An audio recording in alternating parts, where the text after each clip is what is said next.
Today we are looking at the story of William Seymour, a humble preacher whose spiritual journey would ignite a Holy Spirit-driven worldwide movement, forever changing the landscape of Christianity. He was a son of former slaves, and he became a catalyst for the Holy Spirit revival that transformed the course of church history. William J. Seymour was born on May 2, 1870, in the small town of Centerville, Louisiana, in the aftermath of the Civil War. He was the son of emancipated slaves, Simon and Phyllis Seymour, who had been born into slavery. It is known that Seymour grew up in a time when racism and segregation were rampant.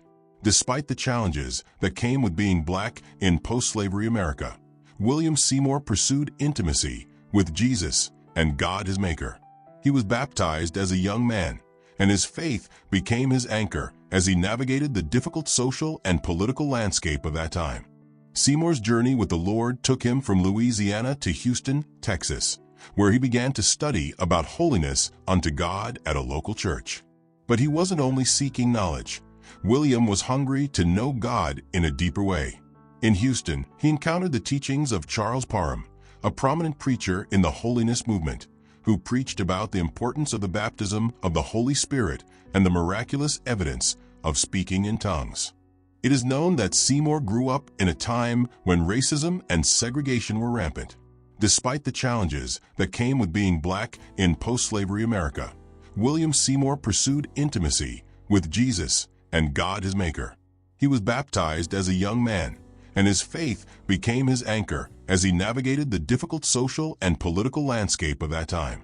On April 9, 1906, William Seymour and his congregation gathered in a humble former stable at 312 Azusa Street in Los Angeles. They prayed for a deeper connection with God, yearning for the outpouring of the Holy Spirit. Seymour had come to believe that receiving the Holy Spirit was essential to every follower of Jesus Christ. There were reports of spontaneous prayer, loud, passionate worship, and most notably, people speaking in different tongues.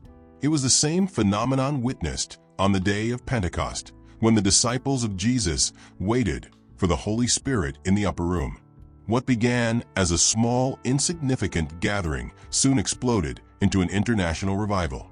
Thousands of people from all over the world, all races and backgrounds, came to Azusa Street to witness the phenomenon. Some came with skepticism, but they left transformed. They spoke of miraculous healings, prophecies, and spiritual encounters that defied explanation.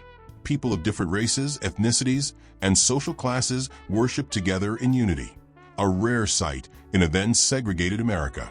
Seymour, who had experienced racial discrimination himself, believed that the Holy Spirit transcended these boundaries, and his inclusive approach became a hallmark of the movement. Despite the widespread revival, the Azusa Street mission faced many challenges. William Seymour's teachings, especially the emphasis on speaking in tongues, were met with skepticism.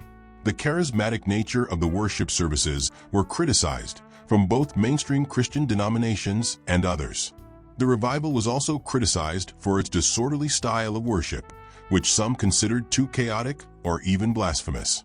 Even within the movement, Seymour faced opposition, and some of his followers broke away to start their own Pentecostal churches.